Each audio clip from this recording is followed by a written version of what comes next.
Bienvenue, c'est un véritable plaisir pour nous de vous retrouver une fois de plus au sein de notre émission Autrement dit. Nous vous remercions de nous suivre pour cette nouvelle étude et nous accueillons aujourd'hui Dominique et Eric qui nous feront le plaisir de pouvoir échanger sur le nouveau thème du jour. Quel est le thème principal qui est développé dans cette section de l'Exode? Lorsqu'effectivement on prend le texte d'Exode 40, on a vraiment le sentiment que Dieu veut s'installer. Dieu veut être matérialisé, être visible. Personne ne peut voir Dieu et vivre, donc Dieu devait utiliser un moyen pour être accessible. Et le positionnement même du tabernacle au centre des tribus d'Israël qui étaient à cette époque sous les tentes montre bien qu'il voulait être au centre de façon physique, avec le lieu, au centre de la communauté. Donc c'est vraiment la présence de Dieu au milieu du peuple. Et d'ailleurs, lorsqu'on lit dans Exode 40, verset 2, le premier jour du premier mois, tu dresseras le tabernacle, la tente d'assignation. Premier jour du premier mois, c'est-à-dire que l'année commence. Vous devez commencer en ayant quelque chose qui va matérialiser, qui va représenter la présence de Dieu au milieu de vous. Est-ce que la tente d'assignation, comme tu le disais par rapport à la présence de Dieu, est-ce que le fait de l'installer au milieu du peuple avait un but également pédagogique? Oui, bien sûr. Alors, on parle de tente d'assignation, on dit aussi tente de la rencontre entre Dieu et son peuple. Et effectivement, il y a cette idée qu'en fréquentant Dieu, qu'en marchant avec lui, eh bien, ce peuple-là apprendrait à le découvrir, à comprendre qui il est, comment il fonctionne, quel est son caractère, comment il intervient dans la vie pour guérir le péché, pour sauver l'humanité, pour apporter une réponse définitive au mal. Et le sanctuaire, la tente de la rencontre, donnait tous ces aspects-là avec différents symboles. On aura peut-être l'occasion d'en parler, les sacrifices, les rituels, les différents services annuels, quotidiens. Mais tout cela a une portée pédagogique. Mais l'idée, c'est de rencontrer Dieu. Et en le rencontrant, on apprend. On apprend de lui, on apprend sur lui, et on apprend aussi sur soi-même. Merci Eric, merci Dominique pour ces premiers éclairages. Nous allons tout de suite nous plonger au cœur du texte pour pouvoir en déceler les perspectives, les informations qui nous permettent d'évoluer et d'apprendre de Dieu.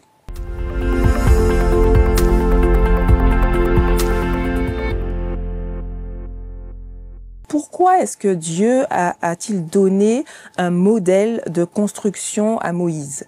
Est-ce que on a l'intérêt et pourquoi ce modèle? Mais je pense que quand on lit effectivement Exode 40, on arrive à la fin du livre d'Exode. Les enfants d'Israël sont sortis d'Égypte, ils sont partis après avoir passé 400 ans en servitude. Ils arrivent, c'est un peuple nouveau, on va dire, un peuple qui vient de naître, qui apparaît, qui sort de là où il était depuis pas mal d'années d'esclavage. Et là, ce peuple va devoir conquérir un pays.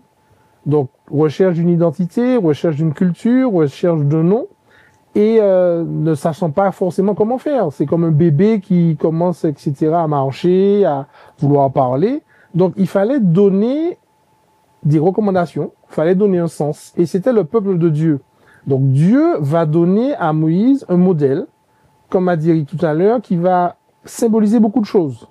Il y aura différentes parties qui ont des significations, il y aura différents rituels, il y aura différents services qui vont apprendre au peuple à connaître Dieu, à se construire en tant que peuple, à développer une relation d'intimité avec Dieu.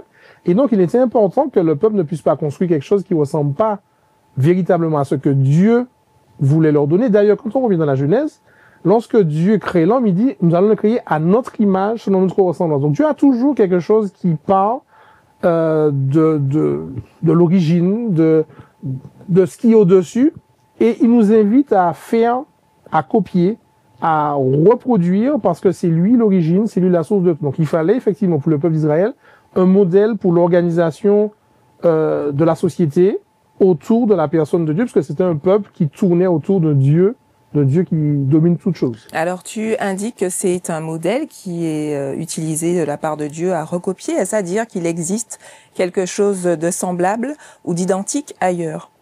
Alors, il est vrai que dans l'Antiquité, il y avait aussi d'autres sanctuaires pour les différents cultes qui existaient à l'époque, en Égypte, en Canaan et même en Mésopotamie. Et quand on les compare avec ce que les Hébreux ont eu, on voit quelques ressemblances, mais aussi des différences majeures. Donc, l'idée du modèle, c'est aussi certainement pour Dieu de montrer une orientation différente, décisive, particulière, qui apporte un plus dans la compréhension de qui est Dieu et de son plan du salut. Par exemple, chez les Égyptiens, il y avait l'idée de la plume qui venait en balance avec le cœur de l'individu, de l'homme, et si le cœur était plus léger que la plume ou la plume plus léger que le cœur, bon, c'était là, on pesait finalement l'individu pour savoir s'il pouvait entrer dans le salut ou pas. Ben, dans ce qu'on trouve chez les Hébreux, il n'y a pas de mérite finalement au cœur de l'homme. Il s'agit plutôt d'un don, d'un don de Dieu, que Dieu fait, un cadeau que Dieu fait. La grâce est omniprésente dans le service du sanctuaire, et il ne s'agit plus seulement de venir peser ses bonnes actions, ses mauvaises, peser ses bonnes œuvres, etc., pour mériter un salut. Donc, le modèle montre finalement, je dirais surtout, les différences significatives avec les cultes anciens qui avaient plutôt une démarche de salut par les œuvres. Par rapport à Exode 20 d'ailleurs, c'est ce qui m'évoque ta présentation. Ce que m'évoque ta présentation, c'est que quand même, il était question de ne pas faire de représentation quelconque des choses qui sont dans les cieux. Donc, quel parallèle faire justement par rapport à ça sur l'existence éventuelle d'un sanctuaire qui pourrait être similaire dans le ciel, et aussi le texte des commandements de Dieu où nous sommes censés ne pas représenter les choses existantes dans le ciel. Mais Eric l'a un peu présenté effectivement dans la façon dont il a eu d'aborder ce sujet en disant que Dieu fait ce cadeau. C'est un cadeau pour le peuple d'Israël, mais pas que. C'est-à-dire que si on résume le tabernacle, le sanctuaire, à quelque chose qui était donné au peuple d'Israël, on va perdre, à mon sens, la portée que Dieu voulait donner. Puisque quand on lit Hébreux chapitre 9, par exemple, au verset 11, « Mais Christ est venu comme souverain sacrificateur ». Ça veut dire que sans le modèle du sanctuaire, la notion de souverain sacrificateur ne serait pas forcément palpable. Donc l'explication ne revêtrait pas tout son sens. Et pas pour nous aujourd'hui qui ne sommes plus du temps des enfants d'Israël. Et quand je poursuis, il a traversé le tabernacle plus grand et plus parfait qui n'est pas construit de main d'homme, c'est-à-dire qui n'est pas de cette création, et il est rentré une fois pour toutes dans le lieu très saint. Sans quelque chose qui explique comment était le lieu très saint, etc., mais aujourd'hui, on me parlerait de ça, j'aurais imaginé quelque chose. J'aurais imaginé quelque chose d'autre, Eric aurait imaginé quelque chose d'autre, et chacun aurait sa vision un peu du lieu très saint, de comment ça pourrait être. Et je pense qu'à travers ce modèle, Dieu a voulu mettre à notre portée, pas que pour les enfants d'Israël, mais le fonctionnement du plan du salut. Alors, j'imagine que dans sa science, moi, je pense que je suis très loin de ce que Dieu a pu... C'est quoi le plan du salut par rapport au sanctuaire? Pour ceux qui nous écoutent, quand on regarde le sanctuaire, il y avait plusieurs étapes. Il y avait effectivement, à l'entrée dans le parvis, la cuve d'airain, où il y avait la possibilité de se laver, de se purifier. Quand on regarde dans le plan du salut, Dieu nous invite à l'accepter et à passer par ce qu'on appelle le baptême d'eau, mais le baptême d'esprit aussi. Quand on arrive dans le lieu saint, il y a encore d'autres éléments qu'on y trouve. Il y avait la table des pains de proposition. Et même si je reviens encore à l'extérieur du parvis, il y avait le sacrifice.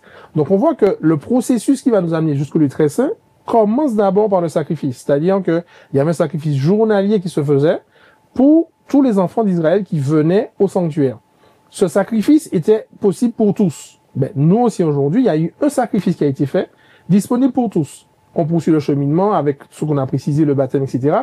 Et si on va rapidement au lieu très saint, lorsqu'on arrive dans le lieu très saint, on avait l'arche dans laquelle se trouvait la loi.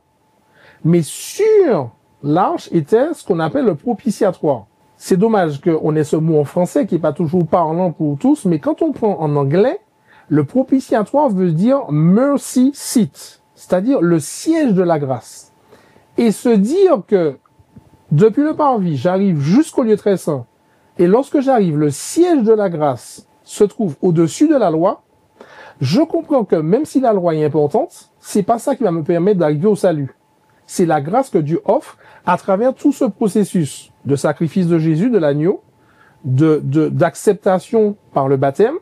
Je suis passé rapidement sur le lieu saint avec la table des pains de proposition, etc., le pain de vie qui va me nourrir, etc., le chandelier, le Saint-Esprit qui va m'éclairer, pour arriver à là où Dieu réside en fait. J'ai envie de dire, là où Dieu siège. On revient à la présence de Dieu. Exactement. Où là, on a vraiment ce qu'on appelait dans le sanctuaire la Shekinah, cette lumière qui matérialisait la présence de Dieu, où on a cette présentation de la loi, qui reflète le caractère de Dieu, mais aussi de la grâce qui nous est offerte, donc le salut qui nous est donné. Donc tout ce processus du sanctuaire amène l'homme petit à petit à arriver jusqu'à cette rédemption que Dieu voulait offrir à tout le peuple, parce qu'on revient encore à cette notion de positionnement au niveau du sanctuaire, le tabernacle.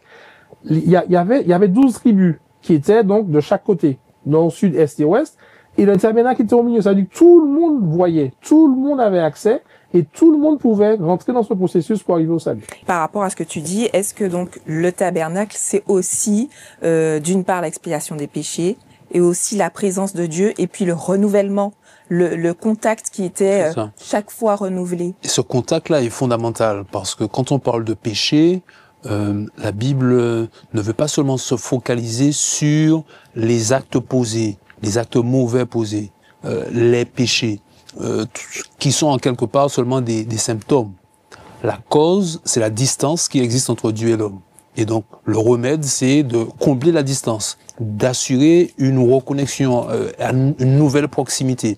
Et c'est en recréant cette distance, ou plutôt en comblant cette distance, en recréant cette proximité, ben, que les symptômes vont disparaître. Donc, tout le processus du sanctuaire et toute la pédagogie vise à la rencontre, tente de la rencontre, retrouver Dieu, retrouver la proximité avec lui, le lieu très saint, et toute cette pédagogie vise à cela. Quant aux péchés, aux actes mauvais qui sont posés, ben, la pédagogie du Seigneur conduira à ce qu'ils disparaissent, j'allais dire naturellement, mais de manière comme une conséquence de cette nouvelle proximité avec le Seigneur. Et si je peux compléter ce qu'Éric dit, quand on regarde dans le sanctuaire, donc il y avait l'agneau, il y avait le souverain sacrificateur, qui, dans notre vision aujourd'hui à nous permet de nous dire, mais je ne peux de moi-même arriver à cette régénération, à ce renouvellement, à cette restauration. Il a fallu que les enfants d'Israël, dans ce processus, passent par différentes étapes. Ils devaient emmener un agneau, et c'est le souverain sacrificateur qui pouvait entrer dans le lieu très saint. Aujourd'hui, Jésus, qui est ce souverain sacrificateur pour nous dit, eh bien, je peux, avec le sacrifice aussi que j'ai fait, donc je suis à la fois agneau, mais je suis à la fois aussi souverain sacrificateur, vous permettre de retracer ce processus du tabernacle et d'arriver à cette restauration, à ce salut. Et encore une fois, j'insiste là-dessus, c'est pas que pour les Juifs. Et c'est pour ça que le tabernacle va au-delà de la dimension qu'on a dans Exode, puisqu'on le retrouve aussi dans Hébreux 8, 9 et 10.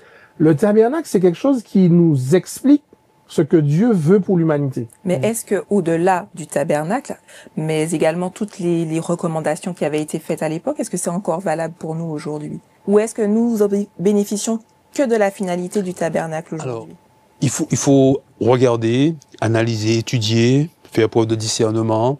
Dans le livre de l'Exode et généralement dans l'Ancien Testament, dans les lois que Moïse a reçues, ben, on verra qu'il est nécessaire de regarder ce qui concerne les lois civiles, les lois sanitaires, il y avait des lois cultuelles. Et donc, avec, je dirais, l'avancement de la compréhension de qui est Dieu, comment Jésus aussi est intervenu dans notre histoire, ben, on peut discerner ce qui est pertinent de conserver et ce qui n'a plus de pertinence, comme par exemple tous les services de sacrifice ne sont plus du tout pertinents. Le temple en lui-même n'existe plus, les lois civiles, etc. Donc, ça donne quand même une indication, une direction. Dans la pédagogie, finalement. On reste toujours dans la pédagogie. Maintenant, on voit aussi que, par exemple, quand on parle des 10 paroles, des 10 commandements, ils avaient quand même un statut à part dans le coffre de l'Alliance, tandis que les lois écrites par Moïse étaient placées dans un livre à côté et non pas à l'intérieur. Donc, tout ça aussi donne à réfléchir. Mais la finalité, comme on l'a dit, c'est de rencontrer Dieu. Et comment faire la sélection? Quand on le rencontre, ben précisément, c'est dans la rencontre. C'est quand on rencontre Dieu qu'on a ce discernement. Jésus dit, je me tiens à la porte et je frappe. Si quelqu'un entend ma voix et ouvre, je rentrerai chez lui et je souperai avec lui. Et dans le repas, dans le tête-à-tête, dans l'échange, dans l'écoute de Dieu, ben, On apprend, on comprend. Alors, il y avait on peut faire son chemin ainsi. Il y avait une autre caractéristique, notamment dans le texte central. Alors la nuée couvrit la tente d'assignation et la gloire de l'Éternel remplit le tabernacle. Ça, c'est une chose, mais dans les caractéristiques aussi qui étaient attribuées aux différents ouvriers, il y avait le Saint-Esprit qui était donné à tous ces artisans. Est-ce que la combinaison de la présence de Dieu, avec cette combinaison, on suit et on reçoit également le Saint-Esprit? Est-ce que ce sont des choses qui vont de pair, j'ai envie de dire? Pour moi, totalement. Quand on a l'exemple de Betsaleel qui avait été choisi parce qu'il avait cette faculté de travailler certains matériaux, etc., ben, on voit bien que Dieu avait donné à certains hommes, certaines femmes, des dons bien particuliers pour la construction, pour l'édification. Et aujourd'hui, du tabernacle à l'époque. Et aujourd'hui, on le voit encore, et d'ailleurs dans le sanctuaire, dans le lieu saint, le chandelier avec les 7 branches qui devaient être allumées en permanence montrait bien que le Saint-Esprit, puisque en fait, quand on va plus loin dans l'étude, on comprend que cette lumière qui était présente en permanence, représentait le Saint-Esprit au niveau du sanctuaire et pour nous aujourd'hui, le Saint-Esprit est non seulement accessible, mais il est donné par Dieu à ceux justement qui le recherchent. Et pour aller plus loin dans ce qu'Éric disait, quand on regarde dans Hébreux chapitre 10, les versets 19, « Ainsi donc, frères, nous avons au moyen du sang de Jésus une libre entrée dans le sanctuaire. » Donc par rapport à la question que tu posais, est-ce qu'aujourd'hui on garde certaines choses? Ben, ces éléments étaient à but pédagogique dans le premier temps. Lorsque Jésus va mourir, le voile du temple va se déchirer. Le lieu très saint qui n'était accessible que par le souverain sacrificateur sera au vu et à nu de tout le monde. Donc on voit bien que ce rituel procédural, je sais même pas exactement où le situer, était en préfiguration, c'est-à-dire le véritable agneau, et d'ailleurs c'est là qu'on trouve en plus la grandeur de Dieu. Jésus sera crucifié au moment de l'offrande, c'est-à-dire que le véritable agneau va être mis à mort au moment où le sacrificateur sacrifiait l'agneau.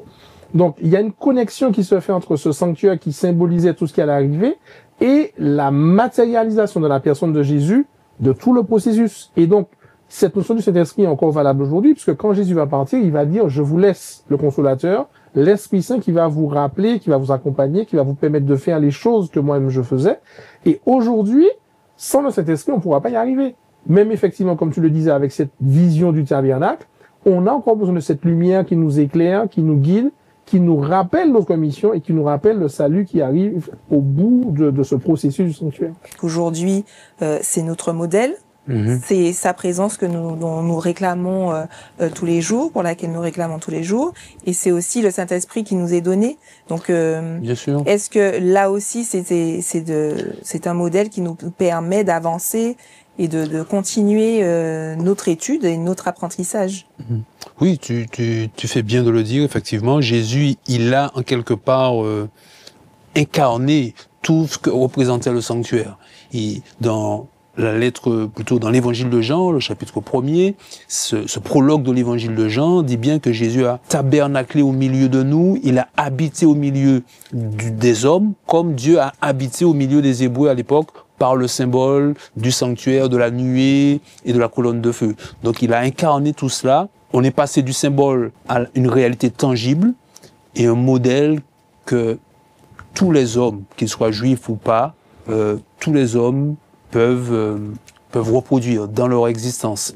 Donc grâce à Jésus, effectivement, on a ce modèle précis et avec l'esprit qu'il nous donne, eh bien, on se retrouve équipé maintenant pour rendre à Dieu ce que Paul appelle un culte raisonnable. Le modèle divin, la lumière de la parole, l'esprit de Dieu, et nous-mêmes doués d'intelligence, eh bien, nous avons tous les outils pour pouvoir faire de la rencontre avec Dieu une expérience qui bonifie nos vies, qui lui donne de la qualité, une bonne odeur et une joie, une liberté, indépendamment de tout le reste. Et ça, une fois qu'on a goûté à ça, ben, je pense qu'on touche au bonheur, sur terre, peut-être. Pour aller encore plus loin par rapport à ce que dit Eric, ne savez-vous pas que votre corps est le temple du Saint-Esprit? Donc, nous-mêmes, nous devenons des tabernacles à la fin. C'est-à-dire, nous devenons des lieux où Dieu souhaite résider. C'est-à-dire que le modèle Jésus après le Saint-Esprit, et finalement, moi, je deviens un tabernacle. C'est-à-dire, je deviens un lieu où l'Esprit de Dieu prend plaisir à vivre et à habiter, et où je deviens cette lumière qui, comme le tabernacle pour rapport aux enfants d'Israël, se met à éclairer là où je suis. Pas forcément besoin d'être dans une église, je suis dans ma famille, dans ma communauté, je suis au travail, etc. Je deviens au centre de mon environnement quelque chose qui apporte quelque chose de positif, qui parle de salut, qui parle de Dieu, qui parle de restauration. Je deviens également un modèle pour les autres. Oui. Exactement. En reflétant le modèle divin. La finalité, c'est cela en fait. Tout le reste, tous les symboles, toute la pédagogie, il faudrait pas qu'on s'enferme dedans et qu'on reste attaché seulement à la parabole.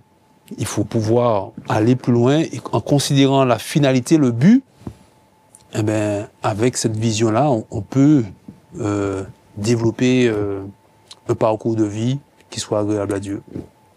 Par rapport à ce que tu dis, pourquoi est-ce qu'on a tendance aussi à faire le lien entre sanctuaire et sabbat? Pourquoi les deux sont souvent associés?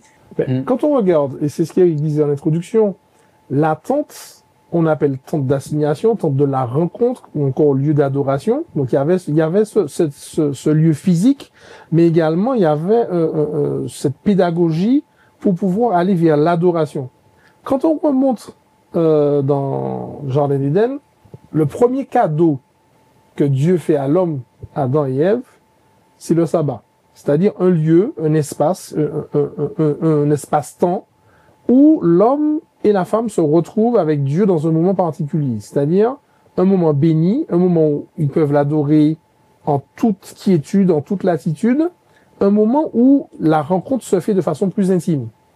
Je crois que à travers le tabernacle, à travers ce lieu qui devenait par la présence de Dieu sacré, Dieu donne aussi, puisque je reviens encore sur l'arche, il y avait la loi qui se trouvait dans l'arche, dans le lieu très saint. C'est-à-dire la loi n'était pas abandonnée, elle était encore présente. Et ce quatrième commandement, souviens-toi du jour du repos qui a été donné depuis donc l'Éden, était rappelé dans le sanctuaire. Et c'est un jour de repos ou un jour d'adoration? Je ne sais pas s'il ne va sans l'autre. C'est-à-dire que, pour moi, Exode, chapitre 20, versets 8 à 11, souviens-toi du jour de repos pour le sanctifier. Donc, c'est un jour de repos, mais que je dois sanctifier. Parce que je vais, par ma présence, le rendre saint. Et donc, je suis, sur ce qu'on disait, aussi le tabernacle. Donc, à travers le tabernacle, j'apprends sur le sabbat, et en adorant le jour du sabbat, je redonne du sens au tabernacle que je suis. Puisqu'en fait, ce jour de repos est un jour où on sanctifie, pour le sanctifier, pour adorer Dieu. Donc, les deux, pour répondre à ta question, sont pour moi intimement liés. Quand Moïse arrive, on l'a vu dans les études précédentes, arrive près du buisson ardent, Dieu lui dit, le lieu sur lequel tu te tiens est une terre sainte, est un lieu saint. Non pas parce qu'il y avait quelque chose de spécial, un panneau qui disait quoi que ce soit, c'est que la présence de Dieu. Donc, quand Dieu, par sa présence, peut rendre saint, quand il a rendu un jour saint en le déclarant saint, rentrer dans cette dynamique fait que je me mets à rentrer dans cette adoration. Donc, je mets Dieu au centre de ce jour-là, de façon particulière, tout comme le tabernacle était au centre du peuple. Et donc, pour moi, et le sabbat et le tabernacle sont intimement liés par rapport à l'adoration au processus de salut. Les deux sont liés, mais quand même, on adore pendant toute la semaine. C'est un jour spécifique où on accorde encore plus d'attention. C'est une rencontre particulière, différente des autres. On retrouve cette idée de rencontre dans le sabbat. Dieu achève au 7e jour son œuvre, et alors c'est l'occasion pour lui de rencontrer Adam et Ève dans l'expérience du sabbat, le premier sabbat de l'histoire. Et cette idée de rencontre se retrouve aussi dans Exode chapitre 40, verset 33. C'est ainsi que Moïse acheva l'ouvrage, le sanctuaire est fini, tout a été fait. Et le verset suivant nous dit, alors la nuée couvrit la tente de la rencontre, et la gloire de l'Éternel remplit le tabernacle. Donc, Dieu manifeste là encore sa présence pour que ce lieu de la rencontre soit effectivement un lieu de bénédiction. Donc, il y a ce parallèle qui est fait.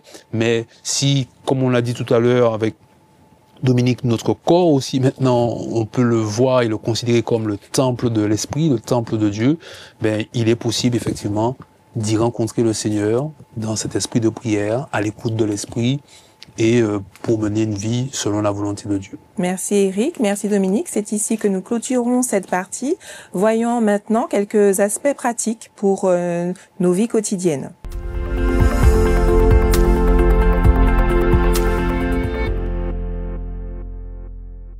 Donc nous l'avons très très longuement abordé, la présence de Dieu, la présence du Saint-Esprit. Comment faire pour cultiver la présence de Dieu et justement conforter notre corps comme étant le temple du Saint-Esprit, le temple en confortant également la présence de Dieu dans nos vies. Alors, je crois que Eric l'a dit tout à l'heure en disant qu'il ne faut pas se focaliser sur le rituel. Néanmoins, le rituel est pédagogique. C'est-à-dire que le rituel me permet de rentrer dans un processus. Je reviens sur le tabernacle. Le tabernacle était au centre, enfin, l'église était au milieu du village. Mais je crois que, de façon pratique, c'est effectivement avoir Jésus au centre. Ça veut dire quoi concrètement? Ben, quand les enfants d'Israël se levaient le matin, ils sortaient de leur tente, la première chose qu'ils voyaient, c'était le tabernacle. Est-ce que quand je me lève le matin, mon premier réflexe, c'est de regarder à Dieu? Déjà, ce serait la première étape. Deuxième chose, c'est, dans mes décisions, comment je l'inclus? Ben, est-ce que je vais me poser la question, alors certains diront, qu'est-ce que Dieu aurait fait à ma place? Moi, pour moi, ça reste un peu théorique. Mais quand je vais lire la parole de Dieu, quand je vais m'interroger sur certaines choses, au fur et à mesure, je vais développer une hygiène spirituelle, j'ai envie de dire. C'est-à-dire que, au fur et à mesure, ma façon de raisonner, mes choix seront conditionnés par ce par quoi j'aurai alimenté mon esprit. C'est-à-dire qu'il y a des valeurs naturelles, on va dire innées, qui vont se révéler par nos lectures, par notre apprentissage, notre contact. Et tu suggères que du coup, en fait, dans nos vies, dans notre approche, on ait ce déclic qui nous permette de faire des choix différents. Mais complètement. Alors, Jean 1 nous dit, à ceux qui l'ont reçu, la parole, faite chair, à ceux qui ont reçu Jésus, elle a donné le pouvoir, c'est un pouvoir, hein, de devenir enfant de Dieu. Donc quand je reçois cette parole, pour la recevoir, il faut déjà l'ouvrir, il faut déjà la lire, il faut l'accueillir, il faut la questionner aussi. C'est-à-dire que c'est pas juste lire la ça. Remettre en question. Voilà, la remettre en question. C'est-à-dire, je comprends pas. Le sanctuaire aujourd'hui, il y en a pas. C'est quoi le sanctuaire, etc. Je la remets en question. Ben, Dieu, au fur et à mesure, va m'aider à comprendre et il va me donner cette possibilité de comprendre. Et tout à l'heure, Eric citait le texte de Romains, soyez transformés, par le renouvellement de votre intelligence. Moi, ce texte m'a toujours interpellé parce que je me suis dit, mais comment mon intelligence peut-elle se renouveler? Il faut que je la confonde à quelque chose. Il faut que je la nourrisse avec quelque chose. Et si je sais pas renouveler, je vais pas être transformé. Donc, il y a vraiment ce travail de rencontre, comme l'a dit à plusieurs reprises Eric, de rencontre qui doit se faire entre Dieu et moi, par ma conscience, par mes interrogations, à la lumière de la parole de Dieu, avec l'aide du Saint-Esprit. Je dis peut-être deux mots pour vous. Je pense à la parole de Jésus qui se présente comme étant le chemin, la vérité et la vie. Mais la première image qu'il utilise, c'est celle du chemin, la voie. D'ailleurs, les premiers disciples, avant qu'on les appelle chrétiens, on les appelait les disciples de la voie. Le chemin, ben dans un chemin, on marche, on avance. Si on reste debout dans le chemin, ben on perd l'expérience. Mais en marchant, en avançant, on verra différents paysages, on va découvrir des choses. Donc, comment cultiver cette rencontre? Ben, il faut, je dirais, marcher avec le Seigneur, être à son écoute. Et c'est dans cette marche-là, ben, qu'on va progresser, qu'on va mieux comprendre, qu'on va re-questionner, revoir des choses, revisiter, mieux comprendre, changer, corriger. C'est la vie. C'est le chemin de la vie avec Jésus. Merci Eric, merci Dominique. Ce sont là les mots de la fin. Nous vous remercions de nous avoir suivis.